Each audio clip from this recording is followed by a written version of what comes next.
Let's not get it twisted. This isn't paranoia. This is prophecy. The same systems that broke up black families in the projects are warming up for a global rerun. And the warning signs, they're blinking red.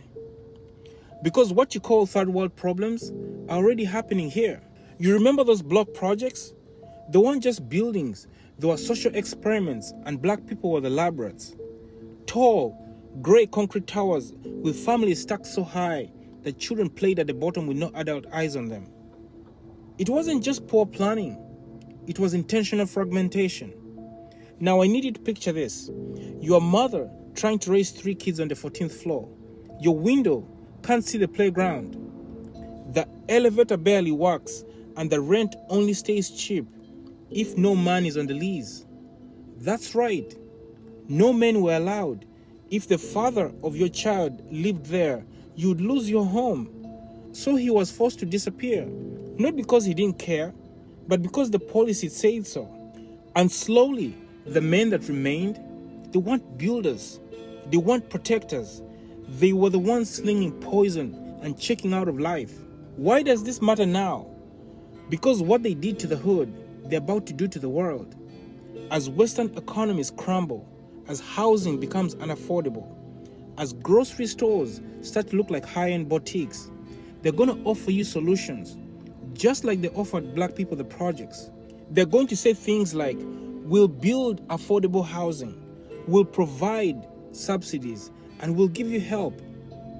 But we need to read the fine print, because last time, the help that came for black people, it came with strings long enough to hang the entire community. Now listen, we're not saying all development is evil. We're saying don't fall asleep at the blueprint.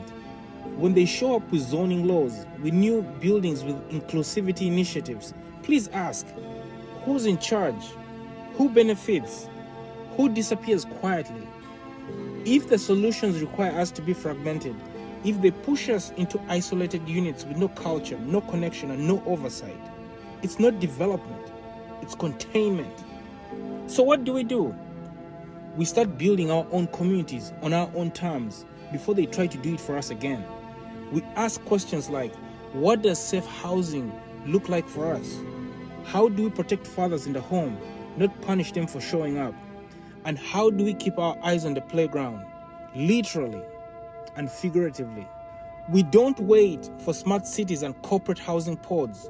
We build our own circles of trust. We invest in land, in cooperatives, in skill sharing, and in bartering economies. We don't just resist collapse. We have to design our survival. So before I go, they've tested these blueprints before on black people. Now they're scaling them up for the suburbs, for the middle class, for the whole damn country. And if you've ever lived in the hood, you've already lived through the future they're trying to avoid admitting. So don't panic. Prepare. Because what they call third world might be the first world in the mirror. And history doesn't repeat, it teaches. Let's build. Let's move.